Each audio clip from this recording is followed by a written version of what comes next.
નમસ્તે મિત્રો, હું છું પિયુષ ઝવેરી અને આજે આપણે શીખીશું English text book standard 10 unit number 3 an interview with Arun Krishnamurthy. Arun Krishnamurthy સાથે મુલાકાત પાર્ટ 2. મિત્રો, પાર્ટ 1માં આપણે શીખી ગયા કે 17 વર્ષની ઉંમરે અરુણ કૃષ્ણમૂર્તિએ એક એનજીઓની સ્થાપના કરી, EFI, અને તેમના ઘરની બાજુમાં આવેલ તળાવને સાફ કરવાની કામગીરીથી શરૂઆત કરી. પોતે એક પર્યાવરણવિદ બન્યા. મિત્રો, અરુણ કૃષ્ણમૂર્તિની સાથેની મુલાકાતને આપણે આગળ વધારીએ અને શરૂ કરીએ part 2. Did you feel any hesitation in quitting a well-paying job and venturing into this full-time? સારો પગાર આપતી નોકરી છોડતા અને પૂર્ણ સમય માટેના સાહસમાં ઝંપલાવ્યો ત્યારે did you feel any hesitation? તમને કોઈ ખચકાટ થયો હતો? What were the options you weighed before you arrived at your decision? તમારા નિર્ણય ઉપર તમે આવ્યા એ પહેલાં તમે બીજા કયા વિકલ્પોની ઉપર ભાર આપ્યો હતો? એટલે કે કઈ બાબતને, કઈ વાતને તમે વધારે મહત્ત્વ આપ્યું હતું? એવા અરુણ કૃષ્ણમૂર્તિને પૂછવામાં આવેલા સવાલ ઉપર તેઓ જવાબ આપે છે. It is always good to decide in favour of what you really love to do. તમને જે કામ કરવાનું ગમતું હોય તેની તરફેણમાં નિર્ણય લેવો એ હંમેશા સારું છે. એટલે કે જે કાર્યમાં તમને રુચિ હોય, રસ હોય, એવા જ પ્રકારનું કાર્ય જો તમે કરતા હો તો એ કાર્યને તમે વધારે સારી રીતે અને મનથી, લગનથી કરી શકો, એટલે એનું પરિણામ પણ સારું આવે. I quit my job at Google. મેં મારી ગૂગલની નોકરી છોડી, પરંતુ I still keep in touch with my friends there. પરંતુ ત્યાંના મિત્રોના સંપર્કમાં હું હજુ પણ છું. So only my duties at Google have come to an end, not my emotional bond. તેથી મેં મારી ગૂગલની નોકરી છોડી, પરંતુ ત્યાંના મિત્રોના સંપર્કમાં હું હજુ પણ છું. ઇટ મીન્સ કે so only my duties at Google have come to an end, કે ગૂગલ પ્રત્યેની મારી ફરજનો જ ફક્ત અંત આવ્યો છે, નોટ માય ઇમોશનલ બોન્ડ. મારી લાગણીના સંબંધોનો નહીં. એટલે કે મારી લાગણીના જે સંબંધો ગૂગલના મારા સહકર્મચારીઓની સાથે હતા, મિત્રો સાથે હતા, એ તો હજુ પણ એવા જ છે. ફક્ત ગૂગલમાં કામ કરવાનું મેં છોડી દીધું છે. Next paragraph. I understood that I had to leave the job at that minute in 2010. હું સમજતો હતો કે મારે વર્ષ 2010માં તે સમયે નોકરી છોડવાની જ હતી. Or else I would never be daring enough to do so. જો એ સમયે મેં નોકરી છોડી ન હોત તો હું ક્યારેય આવું સાહસ ન કરી શક્યો હોત. I could not sit back and enjoy life when environmental damage was happening on such a large scale. જ્યારે આટલા મોટા પ્રમાણમાં પર્યાવરણને નુકસાન થતું હોય ત્યારે હું એમ જ બેસીને જીવનની મજા માણી શક્યો ન હોત. I wanted to do something. હું કંઈક કરવા માગતો હતો. And that something needed my full attention. અને એમ કરવામાં મારા પૂરેપૂરા ધ્યાનની જરૂર હતી. એટલે કે તેમાં મારે પૂરેપૂરું ધ્યાન આપવું પડે તેમ હતું. So I left Google for EFI. તેથી મેં EFIને માટે ગૂગલની નોકરી છોડી. Next paragraph. What kind of garbage do people throw in water bodies? પાણીના સ્ત્રોત જળાશયોમાં લોકો કેવા પ્રકારનો કચરો ફેંકે છે? How do you deal with the removal of this garbage once you clean the water body? એક વખત જ્યારે તમે જળાશયના કચરાનો નિકાલ કરો પછી એ કચરાનું શું કરો છો? આ પ્રશ્નના ઉત્તરમાં અરુણ કૃષ્ણમૂર્તિ કહે છે, everything from a diaper to worn out slippers. ડાયપરથી લઈને જૂના સ્લીપર્સ ચપ્પલ સુધી બધી જ વસ્તુઓ we find everything in our lakes અમને તળાવમાંથી મળે છે. This is so disturbing because it is water and water is a basis of life. આ બધું ખૂબ જ પરેશાન કરનાર છે કારણ કે તે પાણી છે અને પાણી જીવનનો આધાર છે. How can we not care for this water bodies? આવા જળાશયની આપણે કાળજી કેમ ન લઈ શકીએ? We use this garbage for landfill with no or minimal exposure to the outside environment. અમે આવા કચરાને એવી જગ્યાએ દાટીએ છીએ કે બાહ્ય પર્યાવરણને લગભગ નહિવત અસર થાય. We ensure that the lake area and water holdings are free of garbage. અમે તળાવ અને પાણીના સ્ત્રોત કચરાથી મુક્ત બનાવીએ છીએ. સો ધેટ કે જેથી birds, frogs and snakes can live in peace. પક્ષીઓ, દેડકા અને સાપ શાંતિથી રહી શકે, શાંતિથી જીવી શકે. Next paragraph. How many days does it take to clean a large lake? એક મોટું તળાવ સાફ કરતા કેટલા દિવસ લાગે છે? Do you use any special equipment for cleaning and safety?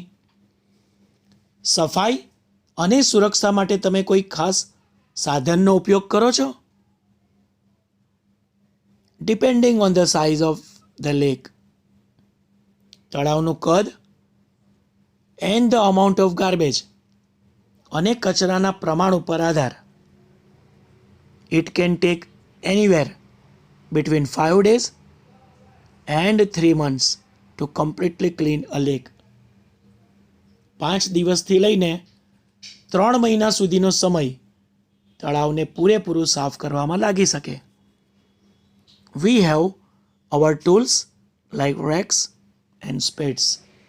અમારી પાસે દાંતી અને પાવડા જેવા સાધનો છે. Next. What kind of protective gear do you use? તમે સુરક્ષા માટેના કેવા પ્રકારના સાધન વાપરો છો? Can you describe the cleaning process briefly? સફાઈની કામગીરી તમે કેવી રીતે કરો છો તે ટૂંકમાં વર્ણવશો? We wear nose mask. અમે નાક ઉપર માસ્ક પહેરીએ છીએ. સેનિટરી ગ્લોવ્સ, હાથમાં મોજા પહેરીએ છીએ. And carry rakes and spades, અને દાંતી અને પાવડા વડે with which we collect the garbage, કચરો ભેગો કરીએ છીએ, and dump it into collection buckets, અને સંગ્રહ કરવા માટેની ટોપલીઓમાં તેને નાખીએ છીએ, which are taken to the garbage truck, કે જેને કચરો લેનાર ટ્રક સુધી લઈ જવાય છે. We also use heavy machinery like earth movers and Poclain to desilt the lake and clean the weeds and shrubs that are harmful. અમે અર્થ movers અને પોકલીન જેવા ભારે મશીન વડે તળાવને સાફ કરીએ છીએ અને નુકસાન કરનારા નકામા છોડ અને વેલાને દૂર કરવા માટે આવા મશીનનો ઉપયોગ કરીએ છીએ. Next paragraph. What in your opinion can children and young adults do for the environment? તમારા અભિપ્રાય મુજબ પર્યાવરણને માટે બાળકો અને પુખ્ત વયના યુવાનો શું કરી શકે? What could be a small beginning by all of us in terms of protecting the environment? પર્યાવરણને બચાવવા માટે નાનકડી શરૂઆત કરવા માટે આપણે શું કરી શકીએ? ફર્સ્ટલી, સૌપ્રથમ, we should all stop throwing trash outside our homes. આપણે બધાએ આપણા ઘરોની બહાર કચરો ફેંકવાનું બંધ કરવું જોઈએ. નેક્સ્ટ, બીજી વાત, એટલે સૌથી પહેલું એ ધ્યાનમાં રાખવાનું કે આપણે આપણા ઘરની બહારથી કચરો ફેંકવો નહીં. અને બીજી વાત, we should reduce the amount of trash we generate, અને બને ત્યાં સુધી કચરાનું પ્રમાણ ઓછું કરવું જોઈએ. Straws, tissues, wrappers, batteries, fast food junk, all this end up in lakes and they come from our homes. Straw, tissue paper, wrappers, battery, fast ફૂડનો કચરો, આ બધું આપણે તળાવમાં ફેંકીએ છીએ અને આ બધું આપણા ઘરોમાંથી આવે છે. If we can reduce the amount of garbage at home, જો આપણા ઘરનો કચરો આપણે ઘટાડીશું, and if we can dispose all garbage safely, અને જો બધો કચરો સલામત રીતે દૂર કરીશું તો that itself is a great deal. તો પણ આ ખૂબ જ મોટું કામ ગણાશે, ખૂબ મહાન કાર્ય ગણાશે. Every student is welcome to volunteer with us in helping the environment. પર્યાવરણને મદદરૂપ થવા માટે, સ્વયંસેવક બનવા માટે દરેક વિદ્યાર્થીઓનું સ્વાગત છે. Next paragraph. How much time do school going children need to devote in say a week for an environmental cause? પર્યાવરણને માટે શાળાએ જતા બાળકો એટલે કે વિદ્યાર્થીઓએ અઠવાડિયામાં કેટલો સમય આપવાની જરૂર છે? એટલે જે વિદ્યાર્થીઓ પર્યાવરણને માટે મદદરૂપ થવા માગતા હોય એમણે અઠવાડિયામાં કેટલો સમય આપવો પડે? 4 hours a weekend, અઠવાડિયામાં 4 કલાક. That is 2 hours on Sundays and 2 hours on Saturdays. 2 કલાક રવિવારે અને 2 કલાક શનિવારે. This small beginning is more than enough to ensure larger participation later. આ નાનકડી શરૂઆત પાછળથી મોટી ભાગીદારી એટલે સાથ સહકારને માટે પૂરતી છે. Next paragraph. How can students and schools join your fraternity? વિદ્યાર્થીઓ અને શાળાઓ તમારા કાર્યક્રમમાં કેવી રીતે જોડાઈ શકે? Do you have any programs to introduce your work to them? તેમને તમારા કાર્યનો પરિચય આપવા માટે તમારી પાસે કોઈ કાર્યક્રમો છે? એટલે એવા કોઈ કાર્યક્રમો તમે કરો છો ખરા? યસ, હા. We offer fellowship to interested students. હા, રસ ધરાવતા વિદ્યાર્થીઓને અમે સ્વેચ્છાએ જોડાવાનું કહીએ છીએ.